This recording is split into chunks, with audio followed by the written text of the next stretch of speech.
ये सवाल। नमस्ते। आज हम एक ऐसी योजना के बारे में बात करेंगे जो सिर्फ पेट नहीं भरती बल्कि आत्मा को भी सुकून देती है।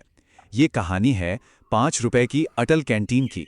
एक ऐसा खूबसूरत विचार जो हमारे खाने के साथ रिश्ते को एक नई परिभाषा दे रहा है। सोचिए, क्या ऐसा भविष्य हो सकता है? ये सवाल ना सिर्फ एक सपना नहीं है, ये एक मंजिल है। और ऐसा लगता है कि उस मंजिल तक पहुंचने का रास्ता अब हमें मिल गया है। तो चलिए देखते हैं ये रास्ता क्या है। तो हर बड़े सोल्यूशन की शुरुआत होती है एक बड़ी प्रॉब्लम को समझने से। और यहाँ जो चुनौती है वो सिर्फ खाने की कमी की नहीं है, बल्कि सम्मान से खाना मिलने की है। जरा सोचिए, हमारे ही समाज में लाखों लोग हैं, गरीब हैं, मजदूर हैं, स्टूडेंट्स हैं, जो काम के लिए बाहर से आते हैं, जिनके लिए हर दिन का संघर्ष बस यही है कि भाई आज खाने का इंतजाम कैसे होगा। तो ये सिर्फ पेट की भूख का सवाल नहीं रह जाता, ये बात इज्जत पर, सम्मान पर आ जाती है। तो इतनी बड़ी चुनौती का सल्यूशन क्या है? सल्यूशन बहुत ही सिंपल है, पर उतना ही पावरफुल। एक पौष्टिक थाली, और वो भी सिर्फ 5 रुपए में। जी हाँ, यही है अटल कैंटीन योजना। और इसका मकसद बिल्कुल साफ है, हर जरूरतमंद तक ऐसा खाना पहुंचे जो सिर्फ पेट ना भरे बल्कि सेहत भी बनाए। चलिए अब थोड़ा और अंदर चल के समझते हैं कि ये काम कैसे करती है। अब ये जो थाली है ना, जो इतनी पौष्टिक और स्वादिष्ट है, इसे बनाने का असल खर्चा पता है कितना है? करीब करीब 30 रुपए। और इसमें हाई क्वालिटी इंग्रेडिएंट्स और साफ सफाई का पूरा पूरा ध्यान रखा जाता है। लेकिन लोगों से लिए जाते हैं सिर्फ 5 रुपए। ये बस एक सिंबॉलिक अमाउंट है, एक टोकन मनी।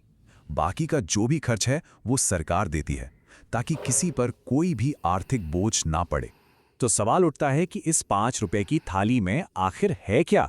इसमें आपको मिलती है दाल, एक मौसमी सब्जी, चावल, गर्मा गर्म रोटियां और अचार। मतलब एक कंप्लीट बैलेंस्ड मील जो शरीर को प्रोटीन, फाइबर, विटामिन्स, वो सब कुछ देता है जो एनर्जी और इम्यूनिटी के लिए जरूरी है। इस पूरी योजना की जो आत्मा है ना, वो इसकी शुद्धता में है। खाना 100% वेजिटेरियन है, मतलब क्रुएल्टी फ्री। ये अहिंसा और करुणा के सिद्धांत पर बना है। इसे बनाने में सात्विक नियमों का और हाइजीन का बहुत ही सख्ती से ध्यान रखा जाता है। और पता है सबसे खूबसूरत बात क्या है? ये योजना ना हमारे प्राचीन ज्ञान और मॉडर्न टेक्नोलॉजी का एक कमाल का मेल है। एक तरफ सात्विक भोजन और अहिंसा जैसी हमारी पुरानी जड़ें हैं, तो दूसरी तरफ डिजिटल टोकन्स और सीसीटीवी मॉनिटरिंग जैसी नई तकनीक, जिससे पूरी ट्रांसपेरेंसी और क्वालिटी बनी रहती है। तो अब तक हम समझ गए कि ये योजना क्या है, पर इसका असर, इसका इम्पैक्ट सिर्फ पेट भरने तक ही नहीं है। इसका असर कहीं ज्यादा गहरा है, समाज के हर हिस्से पर। जैसा कि हमने कहा, अन्न से आत्मा तक। आइए देखते हैं कैसे। तो सबसे पहला और सबसे सीधा असर वो है लोगों की सेहत और न्यूट्रिशन पर।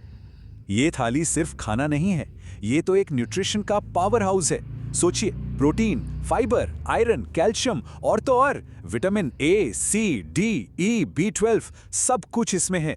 मतलब शरीर की जो डेली मल्टीविटामिन की जरूरत होती है ना, वो इससे पूरी हो जाती है। जाहिर है इम्यूनिटी बढ़ेगी और एनर्जी लेवल भी ऊपर जाएगा। सेहत की बात तो हो गई, अब आते हैं इकोनॉमिक सिक्योरिटी पर। यह योजना कैसे लोगों की जेब और देश की इकोनॉमी दोनों को मजबूती देती है। देखिए, जब किसी परिवार को इतना अच्छा खाना सिर्फ 5 रुपए में मिल जाए, तो जाहिर है उनकी सेविंग्स बढ़ेंगी। और जब खाना अच्छा होगा तो बीमारियां कम होंगी, मतलब हेल्थ पर होने वाला खर्चा भी कम होगा। और इसका एक और फायदा है, जो लोकल किसान हैं उन्हें अपनी फसल के लिए पक्का बाजार मिल जाता है। और हाँ, नए नए जॉब्स भी तो क्रिएट होते हैं। पर शायद इस योजना का जो सबसे गहरा, सबसे खूबसूरत असर है, वो हमारे समाज पर है। ये बराबरी और भाईचारे की एक मजबूत नींव रखती है। इन अटल कैंटीन्स में हर कोई एक साथ एक ही टेबल पर बैठकर खाना खाता है, कोई भेदभाव नहीं। ये एक ऐसी जगह बन जाती है जहां लोग आपस में जुड़ते हैं, भाईचारा बढ़ता है और हर इंसान को सम्मान महसूस होता है। ये समाज में जो तनाव होता है ना, उसे कम करने का एक बहुत ही असरदार तरीका है। बिल्कुल, ये बात इस योजना के दिल को छू जाती है। हर थाली अपने आप में एक संदेश है कि भोजन सिर्फ शरीर का पोषण नहीं है, ये करुणा का, अहिंसा का एक भाव भी है। तो अब हम देख सकते हैं कि कैसे एक सिंपल सा आइडिया कितनी सारे पॉजिटिव चेंजेस ला सकता है। बेहतर सेहत, मजबूत इकोनॉमी, समाज में प्यार और हर इंसान का सम्मान, ये सब बस एक थाली से शुरू होता है। तो ये सिर्फ एक सरकारी स्कीम नहीं है, ये एक विजन है, एक बेहतर फ्यूचर का नजरिया और एक ऐसा फ्यूचर जो अब हमारी पहुंच में है। देखिए, इस सफर की शुरुआत हुई दिसंबर 2025 में और कितनी जल्दी 45 कैंटीन शुरू भी हो गईं और आगे का लक्ष्य तो 100 से भी ज्यादा कैंटीन्स खोलने का है। इससे पता चलता है कि ये आइडिया कितनी तेजी से हकीकत बन रहा है। तो ये कोई सपना नहीं है, ये एक रियल प्रैक्टिकल मॉडल है, एक ब्लूप्रिंट है जो हमें दिखाता है कि कैसे कंपैशन और इंटेलिजेंस के साथ एक बेहतर समाज बनाया जा सकता है। तो आखिर में अटल कैंटीन सिर्फ एक योजना नहीं, ये एक भरोसा है। इस बात का भरोसा कि एक बेहतर कल मुमकिन है और हम सब मिलकर, एक साथ मिलकर उसे बना सकते हैं।